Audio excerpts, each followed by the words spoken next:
মায়ের নিথর দেহ আঁকড়ে বসে থাকা সেই ছোট্ট শাবকের ছবি ইতিমধ্যেই নাড়া দিয়েছে বহু মানুষকে।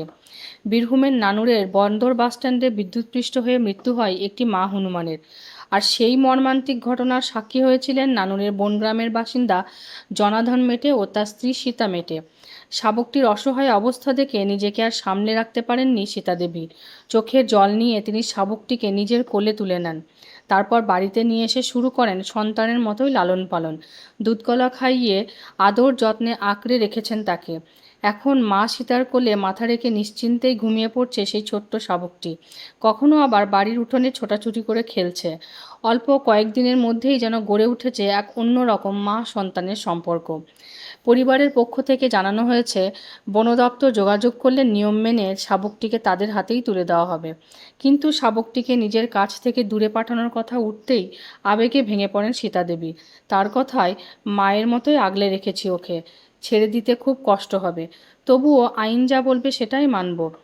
অন্যদিকে বন দপ্তর সূত্রে জানা গিয়েছে, নিয়ম অনুযায়ী শাবকটিকে উদ্ধার করে তাদের হেফাজতে নেওয়া হবে, যাতে তার যথাযথ পরিচর্যা ও পুনর্বাসনের সুব্যবস্থা করা যায়।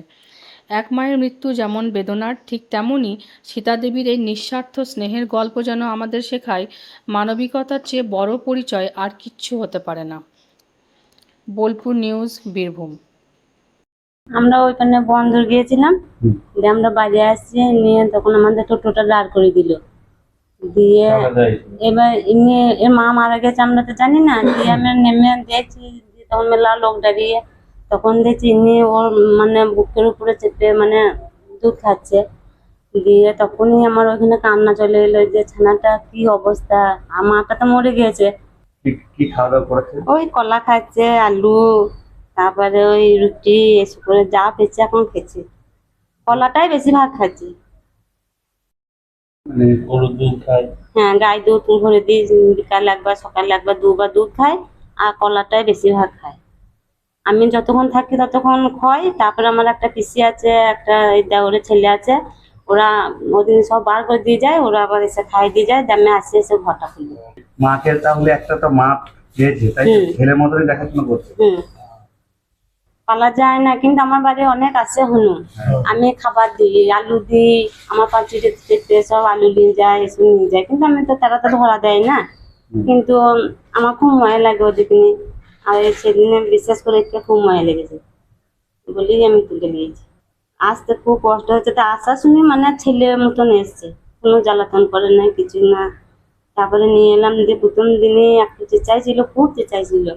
দিয়ে আমি তাহলে দেখলাম কি খাবে, তো মায়ের দুধ খাওয়া দিয়ে এত বড় হয় না, আলু দিতে পারছি না। দিয়ে এসে গায়ে দইলো, মায়ের বসে ভরলাম, ভরে খাইলাম, খেলো, খেয়ে আমার কোলেই ঘুমইলো, 9টা পর্যন্ত ঘুমইলো, তারপরে আমি শয় দিলাম। আমাদের যোগাযোগ করার ইচ্ছে নাই, আমার দেবার ইচ্ছা না। তা বেশ, যদিও নেয় মানুষ হয়ে যাক আমার কাছে, তারপরে যেদিন নিয়ে আসতে নিয়ে যায়, খাইয়ে দেয়, এখানে বড় করে দিই, তারপর তখন যদি নিয়ে যাই ও যাবে। এই পরিবারটা জনের নানুরি থেকে যে বাচ্চাটা নিয়ে এসছে, তা যদি না তাই 3-4 দিনকার ঘটনা হলো, ও অবশ্যই অনুর বাচ্চাটা মারা যেত। কিন্তু কোনো গ্রামবাসী সীতা মেটে খুব ময়াশীল পশুর প্রতি, যাই হোক এই জন্য নিয়ে এসছে।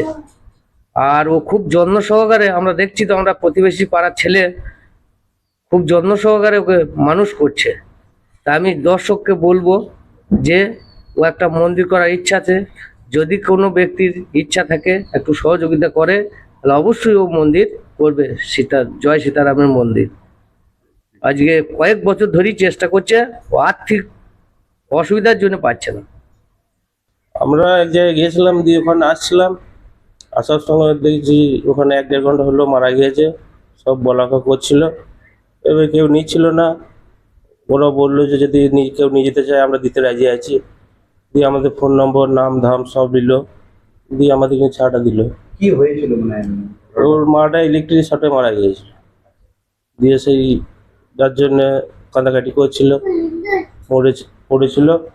তারপর ওকে নিয়ে আমরা চলে আসলাম।